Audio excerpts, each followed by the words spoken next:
Et quand la tristesse arrive, je sais tu es là, toujours près de moi. Bonjour, bienvenue à votre émission de Victoire de l'amour. En ce vendredi, on s'en va rejoindre immédiatement le bon doc Gilles Lapointe.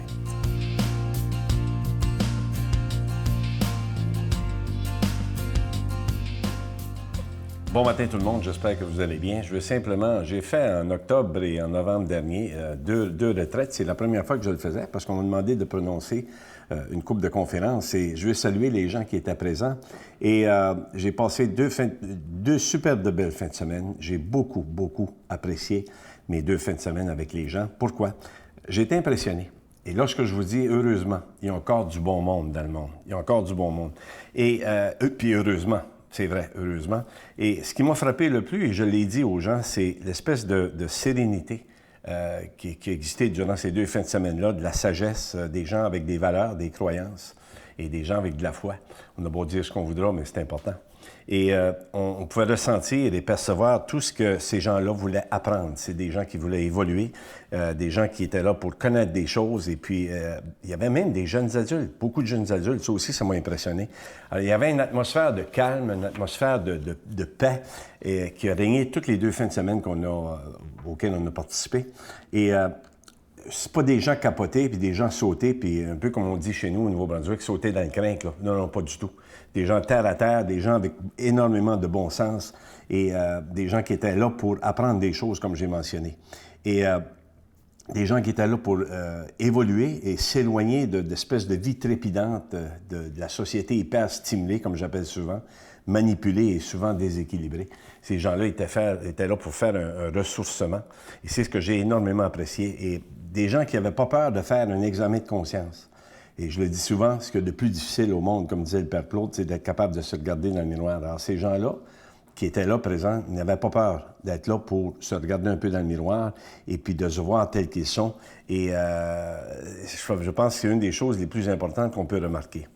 Et comme disait le Père Claude, la plus grande tâche, et je ne cesserai jamais de le répéter, quand je dis aux gens, la chose la plus difficile, parce qu'on peut se plaindre de 1 million de choses, OK? De son travail, de son mari, de sa femme, de la société, de ci, de ça, des fois avec raison, je ne sais pas, mais la chose la plus difficile, comme disait le Père Claude, et je le répète, se regarder dans le miroir et dire « qu'est-ce que je peux changer ?»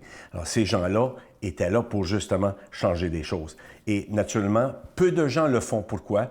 L'ego, la peur, l'orgueil souvent, une fausse confiance. Alors, les gens qui étaient présents dans ces 2 fins de semaine-là, je leur dis bravo, parce que c'est des gens qui recherchent la paix, c'est des gens qui recherchent une certaine sagesse et qui sont désireux de vouloir évoluer. Et ça, moi, j'ai énormément apprécié ça, parce que un des problèmes les plus fréquents que j'ai rencontrés du côté médical, sur 100 personnes, mesdames, messieurs, que j'avais du côté médical en clinique, il y a 25 % des gens qui voulaient changer des choses, il y a 50 % des gens qui disaient « je vais peut-être essayer de changer des choses », et il y a un autre 25 % il n'y avait absolument rien à faire. Alors, c'est ça l'important. On approche 2016 bientôt, alors c'est ce que je vais souhaiter peut-être aux gens dans mes vœux, d'être capable de se regarder et de dire « qu'est-ce que je peux changer ?» Mais je vous le dis et je vous le répète, c'est ce que, peu importe l'âge que tu aies, 15 ans, 20 ans, 50 ans, 75 ans, la chose la plus difficile, c'est se regarder dans le miroir et dire « qu'est-ce que je peux changer ?» Bonne journée. Notre Père qui es aux cieux, que ton nom soit sanctifié, que ton règne vienne, que ta volonté soit faite sur la terre comme au ciel. Donne-nous aujourd'hui notre pain de ce jour. Pardonne-nous nos offenses, comme nous pardonnons à ceux qui nous ont offensés. Ne nous laisse pas entrer en tentation, mais délivre-nous du mal, car c'est à toi qu'appartient le règne, la puissance et la gloire, pour les siècles des siècles. Amen.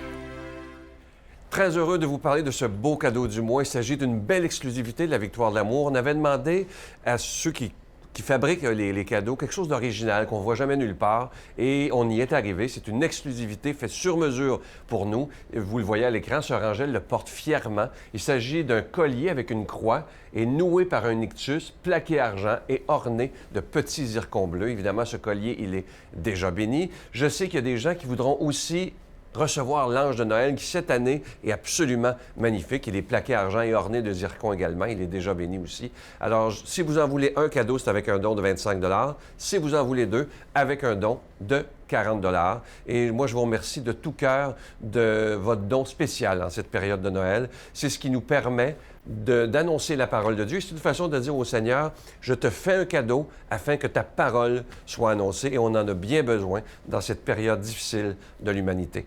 Alors, je vous donne l'adresse, La Victoire de l'Amour, casier postal 120, succursale Boucherville à Boucherville, J4B 5E6, je vous la redonne. La Victoire de l'Amour, casier postal 120, succursale Boucherville à Boucherville, J4B 5E6. Également par téléphone, par carte de crédit, dans le 514-523-4433, 523-4433 ou sans frais, le 1-888-811-9291, 1-888-811-9291 et aussi sur notre site Internet, le www.lavictoiredelamour.org. Merci de tout cœur de votre grande générosité. Merci de votre offrande spéciale de Noël. Merci aussi de votre prière.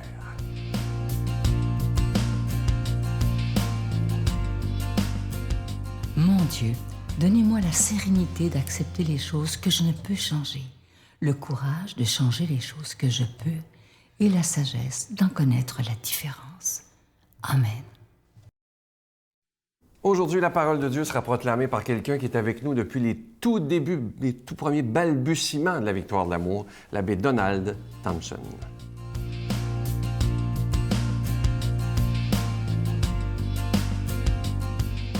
Bon matin, c'est le temps de Noël, à quelques jours de Noël déjà. Écoutez bien l'Évangile d'aujourd'hui, en ce 18 décembre, dans Saint Matthieu, le début de l'Évangile. C'est l'annonce à Joseph. Or, voici comment fut engendré Jésus-Christ. Marie, sa mère, avait été accordée en mariage à Joseph.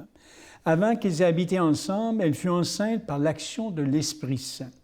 Joseph, son époux, qui était un homme juste, et il ne voulait pas la dénoncer publiquement, décida de la renvoyer en secret.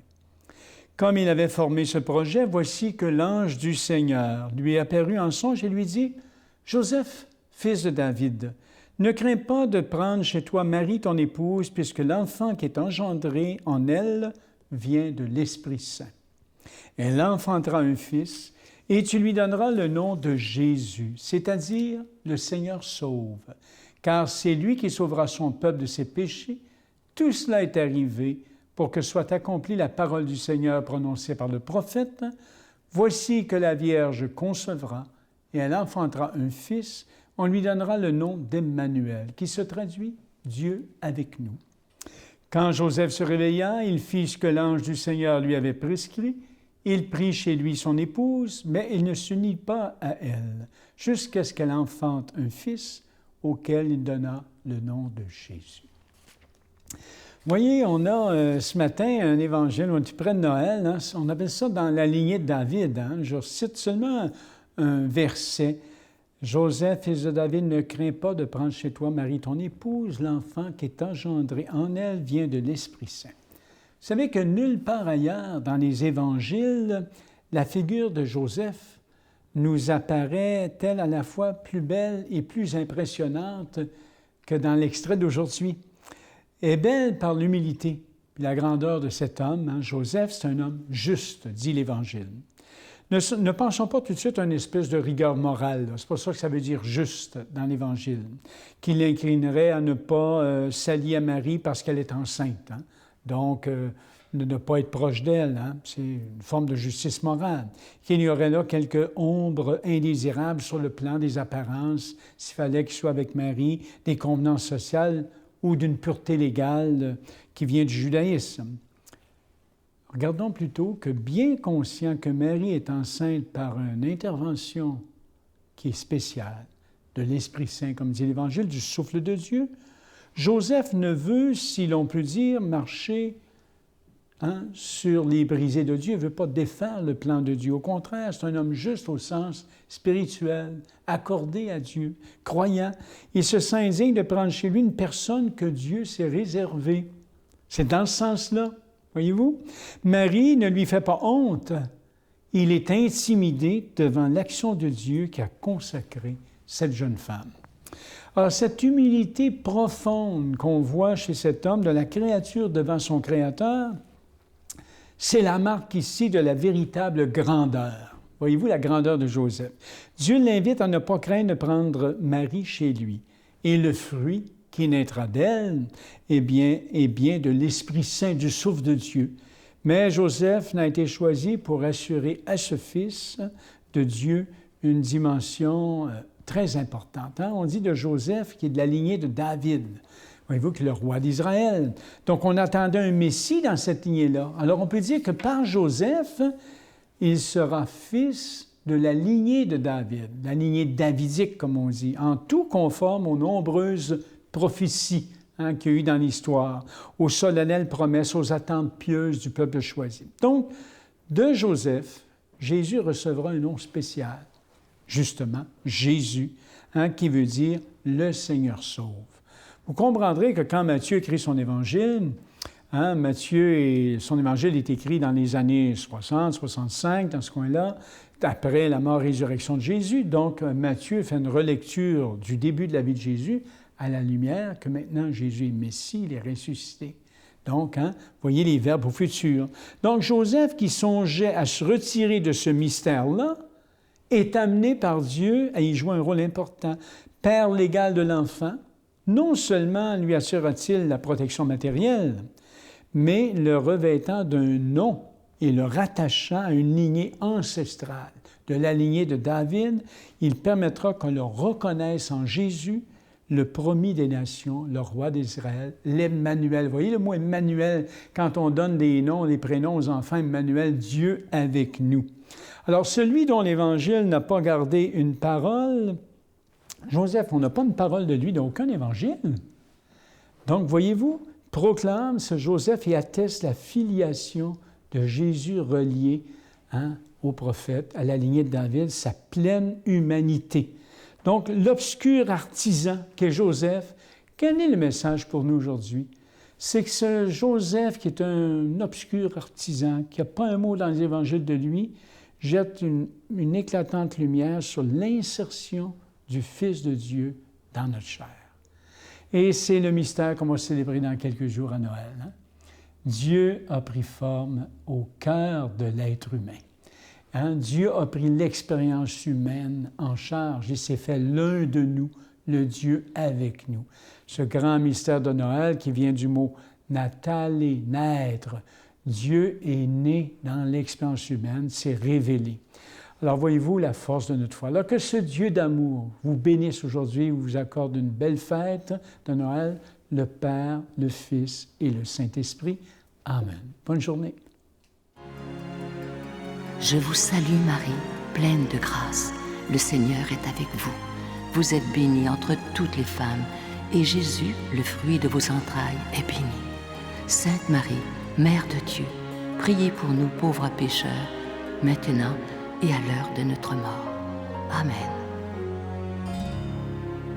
À cette approche de Noël, c'est dans quelques jours, évidemment, on va demander aujourd'hui à la Vierge de la Guadeloupe, qui est derrière moi, de bien nous aider à nous préparer à vivre le vrai sens de Noël. Pas un Noël de bébelle où on est tout énervé et on ne sait plus où on s'en va parce que les cadeaux ne sont pas faits. Mais cette année, on pourrait demander à la Vierge de nous aider à accueillir son Fils dans la crèche de notre cœur, afin qu'on puisse non pas vivre un Noël, comme je vous disais, tout énervé, mais un Noël calme, où on prendra le temps de donner toute la place à celui qui est le prince de la paix qui viendra au monde. Dans ce monde qui présentement est tellement malade, tellement bouleversé, il n'y a que lui, que Jésus, prince de la paix, qui peut nous apporter la lumière dans le monde et on en a besoin. À demain.